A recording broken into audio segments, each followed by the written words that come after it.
야, 이거 확실히 파장이 좀 큰데요. 현대차랑 기아가 포터랑 봉고 디젤 모델을 단종했고 이 차례를 LPG 터보 모델이 대신한다고 하잖아요. 그 뒤로 현대차가 새로운 결단을 하나 내렸는데 울산 공장에서 디젤 엔진 생산을 멈춘다는 소식이 나왔습니다. 이거 그럼 어떻게 되는 건가요? 디젤차가 완전히 사라지고 이제 디젤차 차주들도 슬슬 다른 차로 갈아타야 할 때가 온 걸까요? 지금 관련 통계 자료도 너무 많이 나오고 있고 대안이 될 만한 신차도 줄줄이 출시가 되고 있어서 디젤차의 운명은 어떻게 되는 건지, 앞으로 어떤 차를 사는 게 좋을지까지 쉽고 빠르게 정리해드리겠습니다. 현대차가 울산 공장에서 디젤 엔진을 생산하지 않겠다고 선언했습니다. 그럴 수밖에 없는 이유가 있죠. 이미 국내 전차 지루사가 판매 중인 세단 중에서 디젤 모델은 완전히 사라진 지 오래고요. 심지어 최근에는 포터랑 봉고까지 디젤 모델이 단종됐잖아요. 이번에 생산을 중단한 건 A 엔진하고 R 엔진이라고 합니다. 물론 두 엔진의 단종이 결정된 건 아니라고 하는데 생산 물량이 줄어서 울산 공장에 있는 엔진 공장에서 생산을 중단한 상황이다, 이렇게 이해하시면 될 것 같습니다. 두 엔진 모두 너무 유명하죠. R 엔진은 주로 SUV에 들어가던 디젤 엔진입니다. 200마력대를 발휘하고 2009년에 2세대 소렌토에 최초로 탑재되면서 데뷔했습니다. 이 당시 출시됐던 차들 중에 소렌토 R, 스포티지 R, 이렇게 알파벳 R이 붙었던 차들 모두 이 엔진을 썼었다고 보시면 됩니다.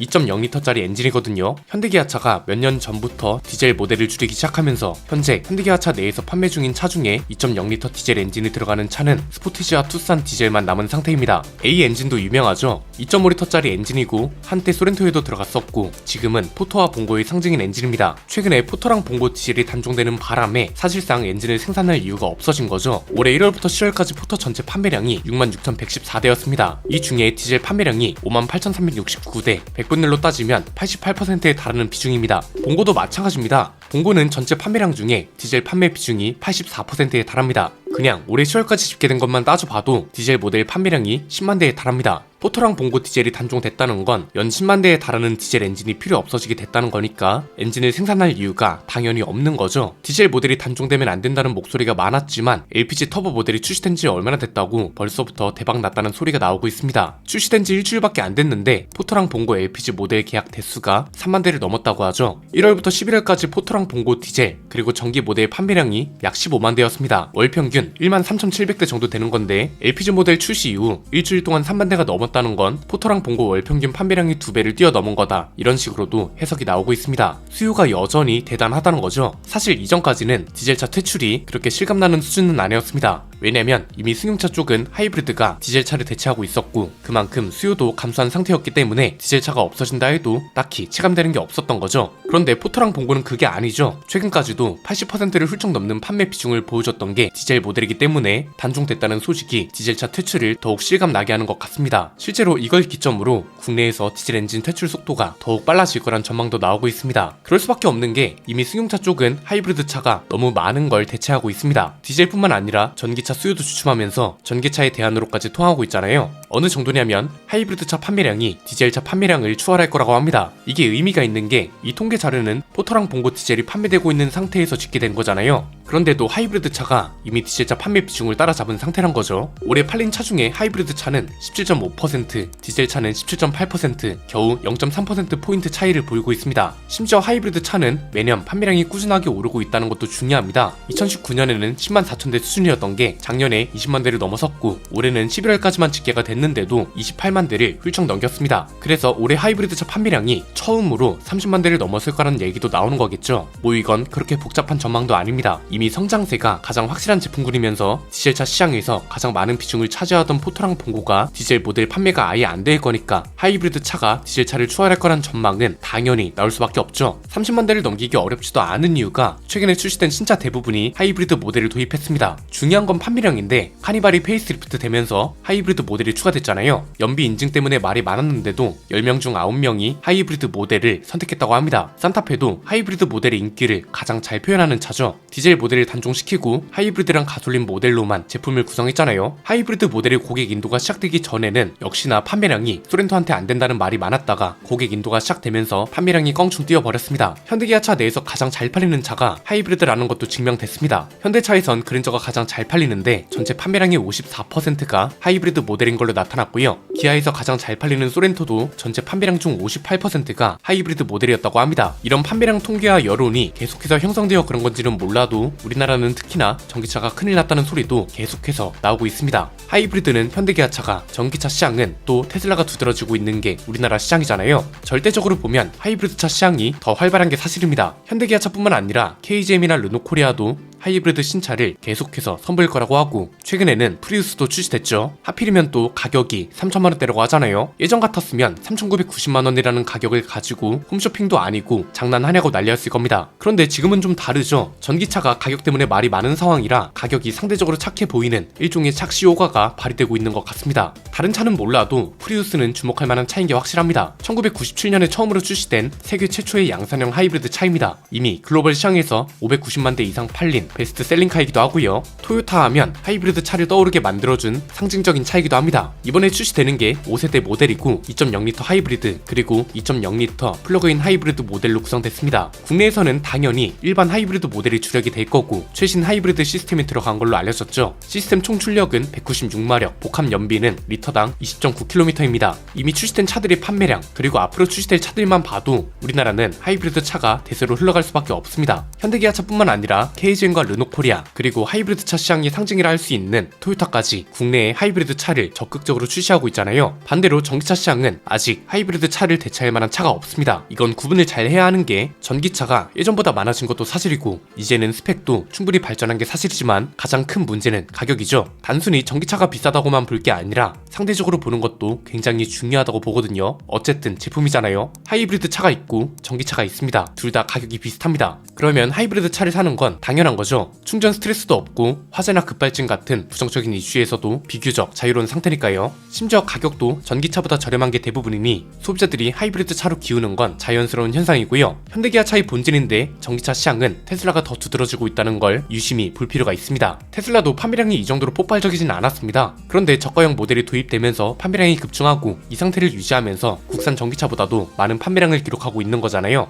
여기에 정답이 있다고 볼 수 있죠. 지금까지 저가형 전기차다, 2천만원대 전기차가 출시됐다, 이런 거 모두 해외 소식이었습니다. 이미 하이브리드 차 시장이 견고하게 만들어지고 있고 앞으로 출시될 차들도 대부분 하이브리드 차가 주력인 상황이기 때문에 하이브리드 차보다 저렴하거나 비슷한 가격, 여기에 충전 인프라 같은 제3의 요인까지 해결되지 않는다면 당분간 우리나라는 하이브리드 차 대세론이 유지될 겁니다. 이미 디젤은 퇴출이 거의 마무리 단계입니다. 대형 상용차를 제외하고 승용차나 소형 상용차 쪽은 디젤 모델이 거의 없잖아요. 지금 R 엔진하고 A 엔진 생산이 중단되면서 사실상 S 엔진만 생산되고 있는 건데 이 엔진은 지금 모하비에만 들어가고 있거든요. 모하비도 판매량이 그리 많지 않은 차고 주요 차종 중에 디젤 모델을 삭제한 사례가 최근 5년 동안 10여 건에 달한다고 합니다. 현대차는 소나타, 아반떼, 그랜저의 디젤 모델을 삭제했고요. 제네시스는 G70하고 G80 디젤을 단종시켰습니다. KGM도 평생 디젤 차만 만들 것 같더니 토레스는 가솔린 단일 모델로만 출시하고 티볼리 디젤 모델 생산도 중단시켰습니다. 그나마 남아있던 디젤 차가 팰리세이드, GV70, 소렌토, 모하비, 렉스턴 라인업인데 팰리세이드는 이미 하이브리드 모델이 도입되는 걸로 알려졌죠. GV70이나 소렌토도 다음 모델 변경 때 디젤이 아예 없어질 가능성이 크고 렉스턴도 F100으로 넘어가면서 하이브리드랑 순수 전기 모델만 도입될 거라고 합니다. 인기 모델에 가장 수요가 좋은 하이브리드가 도입되면 잘 팔린다는 게 수많은 사례로 증명되고 있어서 한국과 일본은 하이브리드 대세론이 생각보다 오래 유지되지 않을까 싶네요. 오늘 내용은 여기까지입니다. 내용이 유익하셨다면 구독과 좋아요, 알림 설정 부탁드립니다. 지금까지 저는 안피디였습니다. 감사합니다.